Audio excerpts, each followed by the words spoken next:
Oh, hi guys. Sorry about that. Welcome to the Random Watch Dude channel.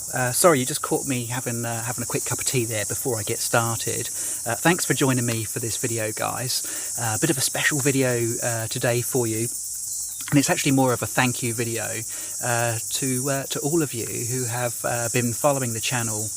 You've been bearing with me whilst I've been making these extremely extortionately long videos that go on for 20 minutes plus, and I do apologise for that. I am working on that. I'm going to try and keep this one to below 10 minutes, so we'll see how we go. So guys, look, thank you. Look, more than anything, thank you. 1,000 subscribers. It's quite remarkable, actually. I started this channel back in November. It's now middle of February. I started this channel back in November of 2023, and I had every expectation that it would be quite a short-lived channel, to be honest with you. But it was kind of one of those, if you'll excuse my turn of phrase, it was one of my bucket list things to do. As a bit of a watch geek, you know, was to see what life was like with a YouTube channel. One of the reasons I think I actually, you know, decided to do that was because I just enjoy watching other YouTubers making videos, and I thought, hey, you know, we're all a big community here, aren't we? You know, we all enjoy we just enjoy this hobby, which is watch collecting. So I thought, hey, you know, why don't I give it a go? So. And here we are, you know, around 4 months later, and we've got 1,000 subscribers. So I really do thank you for that, guys. It's a bit of a, I guess, you know, watershed moment in some respects, because for those of you who aren't sure how YouTube works, if you get to 1,000 subscribers and at the same time you've got 4,000 watch hours, in other words, your channel has been watched 4,000 hours in total duration, then you can monetize the channel. And what that means is that the ads that you watch before this video started, that short ad that you can't wait to finish, that becomes monetized. And I wanted to talk about that today, guys. I wanted to talk about, I guess, my experience with YouTube, my thoughts on monetization, my thoughts on lots of things actually, ROLEX, Clickbait, what works, what doesn't work. Because now with 1,000 subscribers, and actually as I say this, I think we're on about 1,100 now. The subscribership has picked up just in the last sort of 2 or 3 weeks, and I'll explain why actually as well in a minute. But more than anything, guys, thank you. I really do appreciate those of you who have been watching the channel and subscribing. I still find it remarkable that as I say this now, we've got over 5,000 hours of watch time, of viewing time on the channel. I just find that amazing. 5,000 hours of videos that I've made have been watched. I think that's crazy. So why did I start this channel? Yeah, it was kind of a bucket list thing to do, and I also felt that it was important to do it, you know, for the community. And I know that sounds really cheesy and a bit of a cliche, but guys, you know, there's a lot of taking that goes on in this hobby, isn't there? There's a lot of acquisition on your mind all the time, and a lot of taking from the industry, if you like, as well. And I thought it was just going to be fun to maybe try and give something back and just see how it goes, really. And also there was a part of me that thought, well, why not? Just for those of you who don't know me, which is the vast majority of you, I've got a bit of spare time on my hands since about September, because I stopped working. I'm in a very very fortunate position where I was able to stop working. I'm still married after 17 years. And I've got 2 very healthy young boys, and my wife and I have worked really hard all our lives, or during our marriage, to, you know, to get into a position where I could take some time off. And to be frank, that's the only reason I'm able to really put any kind of mental time into this channel, is because I'm not currently working at the moment. I do have every intention of going back to work, just not right now. I'm enjoying the summer here in New Zealand, here in sunny New Zealand. It's probably the best summer we've had here in New Zealand for quite some time, for many years, after last summer being the worst. So I keep patting myself on the back, guys, because I took the right decision to take this summer off, and I'm glad I didn't take last summer off, because it was blooming awful. Quick wristwatch check, guys. I'm wearing the Omega Planetocean 2208.5. And I just want to talk about monetization first for the channel. So, because I know that, you know, I've seen a couple of comments where people have said, oh yeah, okay, you're just doing this for the money, you know, for the clickbait, to get the views, to get the revenue. So I'm gonna share with you guys now how much revenue I've made. Now, obviously, I've got quite a tiny channel compared to some of the others, but the figures I'm going to give you kind of, you know, they extrapolate into, you know, what the other channels are probably making as well in terms of views. So I've only been monetized for just over a week. Okay, so as of 7 days ago, my channel became monetized, which meant that all of the content that I've already made and all of the content that I'm making now, for every 1,000 views, I actually get a bit of revenue for that. Now, the way it works out, and I'll tell you the number for last week, because I've got the final number in for what I earned last week in my first week of monetization. I earned 63 New Zealand dollars. So in US dollars, I'll just do a couple of conversions for you. In US dollars, that's 40, and in pounds, it's about 30 quid, guys. So make of that what you will. 1,000 subscribers, probably somewhere around 6,000 or 7,000 views in the last week, because my channel's getting about 1,000 views a day. Thank you. And that's worth about 30 quid to me a week. So if you want to extrapolate that out and get a feel for what the other channels are probably making on some of their videos, then, you know, that'll help. But it works out for me, for every 1,000 views I get, I'm getting about, because obviously YouTube take a cut, I'm getting about 7 or 8 New Zealand dollars per 1,000 views. So 4 or 5 pounds, if you like, per 1,000 views. About, you know, 6 US dollars per 1,000 views, somewhere around there. Now, that's obviously money which I didn't have before, but I think you'll all agree with me. It's not money that you kind of lie awake at night thinking about and what you're going to do with all that money. So I just wanted to be very clear, guys. I didn't start this channel for financial reasons, because I knew that I wasn't going to, you know, turn this into a full-time job or anything like that, and I probably wouldn't want to be honest with you. But at the same time, it's kind of, it's good to have something coming in, isn't it?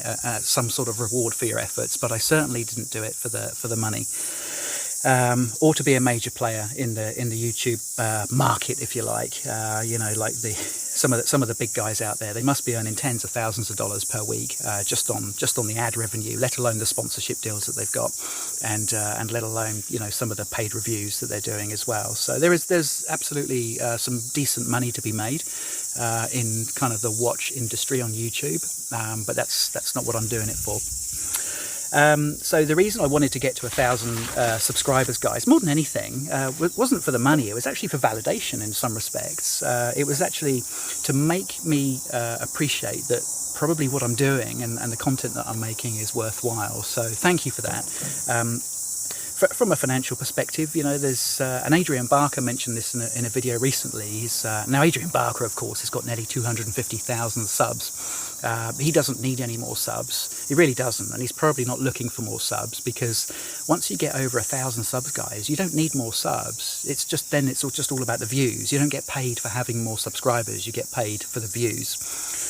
Now that takes me on to the whole subject around the things that I've learned, and I think this is something I'd like to share with you guys as well. The things that I've learned about having this YouTube channel,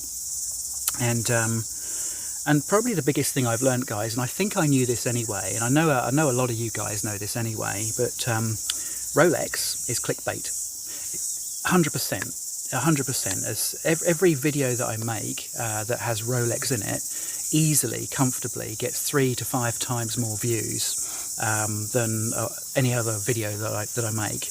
Tudor's not far behind with Amiga. Anything outside of those big three, guys, if that word ROLEX, Tudor, Amiga is not in the title or in the thumbnail, then it absolutely doesn't get anywhere near as many views.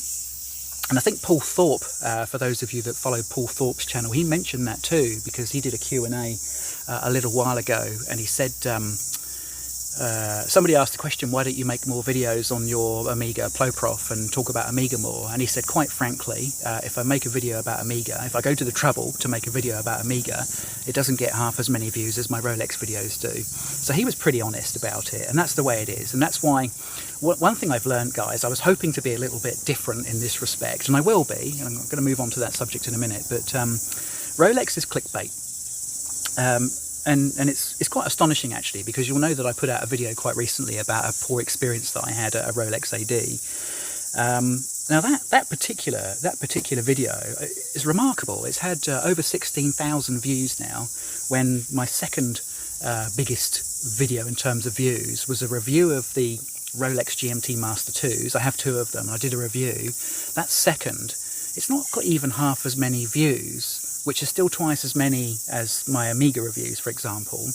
But what I learned also about YouTube is not only is Rolex clickbait, but negativity and bad news around Rolex is the golden area. If you want to get views on YouTube, watch related views on YouTube, the golden area to be in is Rolex content that has a negative connotation.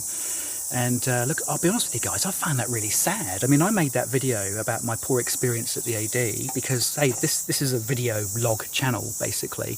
And I didn't put that video on there for clickbait or anything like that. I put it on because it was a big deal that happened in my watch journey, and I made a video about it, and I've moved on. But still, that video is attracting an awful lot of views. Now, I kind of, in some respects, I find it a little bit unfortunate, you know, that by far my most successful video is a whinge about customer service at a Rolex boutique. It's a real shame. Because I've also made, for example, the most disappointing kind of video in terms of the views that I was actually really happy with, a video that I really enjoyed making and thought might do well, was a video about how to get started in collecting vintage watches, because that's a passion of mine. And that video is kind of bombed, really. I mean, thank you to those of you who have watched it, but you know, there's a few hundred people that have watched a video that I made about, you know, collecting vintage watches, which I think for a watch enthusiast's got to have some interest, doesn't it? But no, it's kind of bombed, you know. But people love the Rolex whinge, so that's been really interesting, and it could potentially make me quite cynical about making further Rolex videos, because I don't want anybody out there to think that I'm making Rolex videos, you know, for the views. And I'm being honest with you now, I could. There's a lot more I could say. There's a lot more I could say, actually, about my experience, you know, the part one, if you like, of my really poor experience recently. There's an awful lot more going on, guys. There's an awful lot more that's happened and been said since then.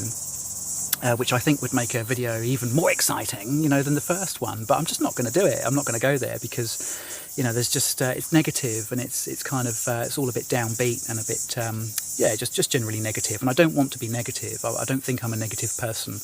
I've always tried to be an optimist, as you know, from my other videos that aren't Rolex related. So there you go. So people love bad news, right? This is what I've learned about YouTube, is people love bad news, and they like angry, negative videos about Rolex. Okay, that's lesson number one. And unfortunately, it's made me cynical about some of the other videos that I see on YouTube, and you'll know them, you'll see, and there are actually some I guess, channels on YouTube who are pretty much almost exclusively set up to give you Rolex content that is negative and cynical. And yeah, look, I think we all know why they're there and why they're doing it, because it's financially, you know, a good idea. It's a good proposition financially. So, as I said, I'm not going to just continue making videos about Rolex and reviews on Rolex and my experiences. I will mention Rolex quite frequently. You can't have a watch YouTube channel and not talk about Rolex, because they're the biggest player in the market, and they also, to a degree, dictate, you know, where the rest of the brands go and what they do. And whether you like it or not, guys, you know, Rolex are brainwashing us as, you know, as watch enthusiasts, as luxury watch enthusiasts. You do get brainwashed by Rolex.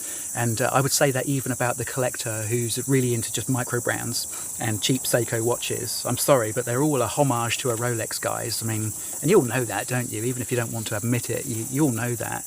You know, those watches that you love that only cost you $200 or $300, and you criticise, you know, everybody else that's paying, you know, 5, 10, 15,000. You know, these watches are all homages, or hanging on to the coattails of a Rolex design. So you can't have a YouTube channel without discussing Rolex, is what I'm saying. But what I want to do now, guys, is I want to talk about my future and where I want to go with the channel. And I'll be completely honest with you. There have been a couple of times where I've actually thought, nah, I don't think I'm going to do this anymore. I think I'll just stop making videos and delete the channel and delete the content, you know, and focus on other things. Not that the channel takes up an awful lot of my time, of course, because most of my videos are literally, well, they're all one-take videos, as you can tell, like this one. So once I'm done making this video, I'll put in a couple of quick edits and then I upload it. So I'm pretty much done and dusted in 35 to 40 minutes with all the videos that I make. So it's not exhausting in terms of my time, especially coming from a guy that's currently just admitted he's not working for the whole summer.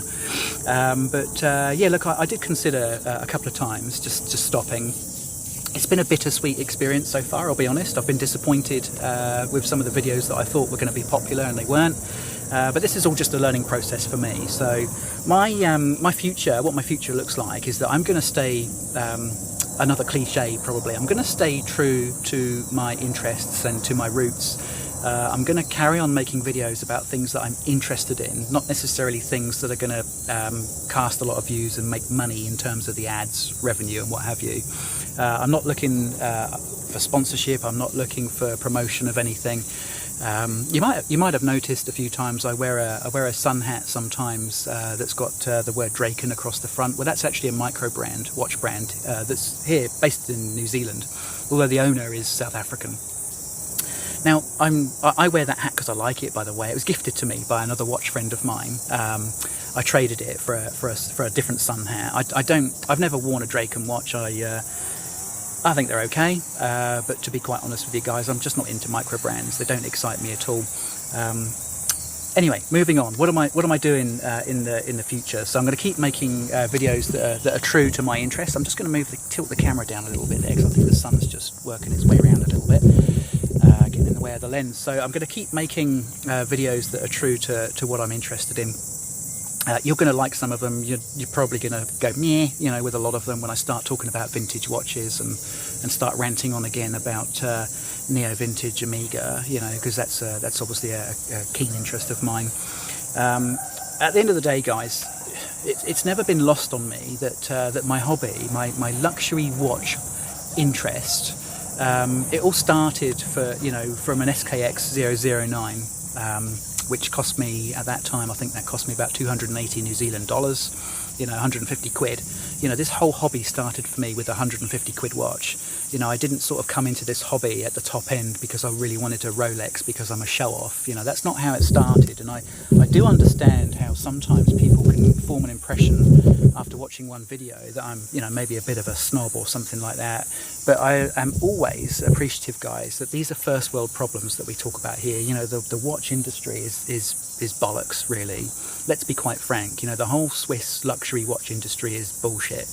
And I never lose, I guess, you know, focus on the fact that there are far more important things in life. But I'm a guy that likes to drift off into dreamland every now and then, like most guys do. And my dreamland, my drifting off time and my drifting off moment is usually got something to do with watches. And as I've become more fortunate in terms of my ability to, you know, to finance watches, you know, those watches have got more expensive. But these are first world problems, guys, and I know I'm very, very lucky to be in this position. So anyway, I said this would be a 10-minute video. It's turned into nearly 19 now, so I'm going to wrap it up. I've got more videos coming, guys. I'm out here in my garden now to actually record a couple as we speak, but I just wanted to start with this one briefly. Thank you to those who have made it to the end of the video. The average watch time on my videos is 4 minutes. So I probably could have put out 5 videos in the time that I've made this one and got 5 times more money, because every time there's a click and a view, that's a cha-ching in the YouTube account for me. I'm not going to do that, guys. I'm not just going to hit you with lots of 4-minute videos. I'm just going to keep talking about what I want to talk about, and if you want to stay to the end, thanks, guys. I really appreciate it. There's nothing in it for me, and let's be honest, there's probably nothing in it for you either. Thanks, guys. Thanks for watching, and like I say, I'm going to hang around here now and probably record a couple more, and I look forward to seeing you on the next one. Cheers, guys.